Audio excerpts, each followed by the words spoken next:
మీరు మీకు కంపోజింగ్ ఇండిపెండెంట్‌గా ఇస్తారా అండి? లైక్ మ్యూజిక్ కంపోజింగ్‌లో ఉన్నట్టే హ్మ్.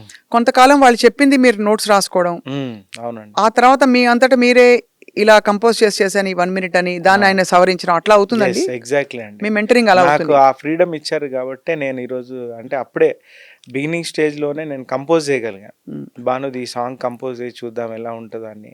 ఆయన హ్మ్. ఇచ్చిన ఎంకరేజ్‌మెంట్ ద్వారానే నాకు మోర్ నాలెడ్జ్ వచ్చింది. ఓహో! కంపోజింగ్ అంటే ఇలా నోట్స్ రాసుకోవడం, చేంజ్ ఓవర్స్ ఏంటి, ఎన్ని వెర్షన్స్ చేయొచ్చు ఒక మ్యూజిక్ మీద అని. ఆఫ్‌కోర్స్ మీ పాటలు చాలా హిట్ పాటలున్నాయి. బట్ అందరి టాప్ ఫేవరెట్ ఈ మధ్య కాలంలో అంటే లాస్ట్ ఫ్యూ ఇయర్స్‌లో వచ్చిందేంటంటే ఆబ్వియస్‌లీ 'ఊ అంటావా'. మీకు బెస్ట్ కాంప్లిమెంట్ దేనికొచ్చింది? నాకు అంటే సారీ టు సే దిస్ ప్రతి సాంగ్‌కి నాకు అంటే ఒక సెపరేట్ ఆడియన్స్ అండి. 'ఊ అంటావా మామ'కి ఒక సెపరేట్ ఆడియన్స్, యూత్, బన్నీ గారి ఫ్యాన్స్ అలా.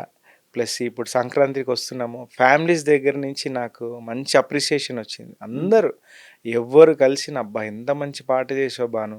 అంటే ఒక డిస్టర్బింగ్ కట్ లేకుండా హ్మ్. ప్రశాంతంగా ఆ పాట ఎలా వినిపిస్తుందో విజువల్ గూడా అంత ప్రశాంతంగా ఉంది అని హ్మ్. అట్లా అప్రిషియేట్. సంక్రాంతికొస్తున్న of course 'DJ Tillu' 'DJ Tillu'